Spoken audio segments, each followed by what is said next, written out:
I'm really looking forward to releasing my first album on Friday, and just feeling all the things, feeling excited, nervous, and I just hope it goes well. When we were discussing like what we were gonna name the album and stuff, we had talked about maybe doing like American Dreaming, or picking a song that kind of speaks for all of them. But I really felt like this project kind of just introduces me into the world and kind of just lays out what I'm about, and what I and just who I am. So I thought, why not make this self-titled? For sure. Yeah. I mean, I think it was a little bit of that, being like, there's so many songs on here that could be, your summer anthem, if you will. And I just felt like it was a good point. It's been almost a year since I signed my deal, and we finished the song and kind of wrapped up the album back in March, I want to say. So, once we recorded it all and, got what we needed, we were like, why keep it from everybody? This is something that people have been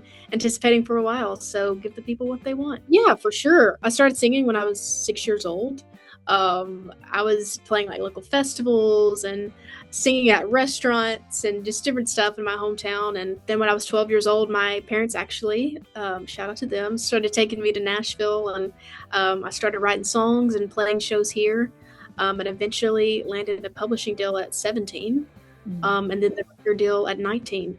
So it's all crazy, and it's wild to think that I just turned 20, and I'm getting to do all this at a young age. But at the same time, it's been a long time coming. Yeah, I mean, it was crazy because being 17 and writing songs for a living, and while all my other friends are working at fast food, or at local stuff in my hometown, and or thinking about college and stuff like that. And I just knew that was just never really the path for me. And I felt like this is what, God had called me to do. So getting to it is super fun. I feel super blessed and fortunate to get to do what I do. Ooh, okay. I know the easiest to write was What Are We Doing?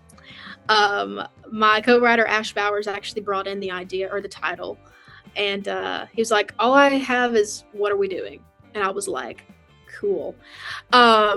And so we ended up making like this really fun, catchy, like situationship song, which is so relatable and real, especially for my generation. And I just remember going through it like that. I think we maybe wrote it in 30 minutes, something like that. It didn't take no time. One of the hardest songs to write, probably I Ain't For Everybody.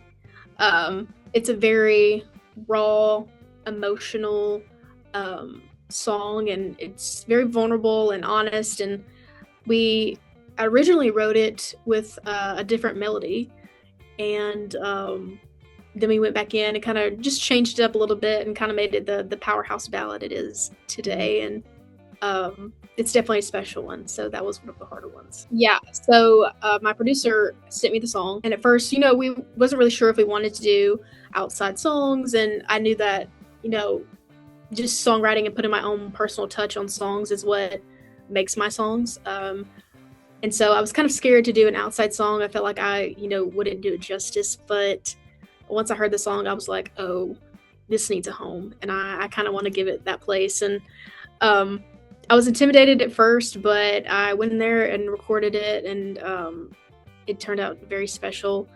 And it's I remember a funny story. I was in Las Vegas, and it wasn't on my set, but after the show, somebody came up to me, and they were like, man, I was really looking forward to Keep the Faith. That song just, it really touched me. Mm-hmm. And I was like, well, there you go. Keep the Faith is reaching people in Sin City. So I'm glad it's on the album. I think that at any age, you can probably relate to it. And when I wrote that song, it was kind of a point in my life where it seemed like everybody was, getting engaged or married or having babies and doing all the stuff. And I was like, I'm just out here singing my songs. And I feel like in society, there's like this timeline of like, you have to be married and have your first kid by 25. And I was like, I just don't think that's necessarily the path for me. Maybe it is, but that's all in God's timing. And there's nothing I can do to change that. And I remember I've ranted plenty of times to my co-writers, and at the end of it, I'm like, but 19 and single ain't the end of the world. And so we ended up writing that day, and it turned out to be a really special song that a lot of people have resonated with. It's one of my more popular songs. So yeah, Rolling Around, that's funny. I actually do drive a truck. I drive a Ford F-150 King Ranch. Rolling around in the backseat, probably. There's always a water bottle in there. I'm bad about it. But there's all kinds of junk. I have 2 little sisters, a 3-year-old and a 1-year-old. So anytime I'm back home, I always am loading them around. So there's probably like toys and diapers and everything else back there too. For a couple of the songs, I had literally just recovered from laryngitis, and luckily you can't hear it on the things, like you would never know. But yeah, I was struggling that day. I remember "Keep the Faith." If you've heard "Keep the Faith," it's a pretty powerful song on the chorus, and literally like the day before, I barely had a voice.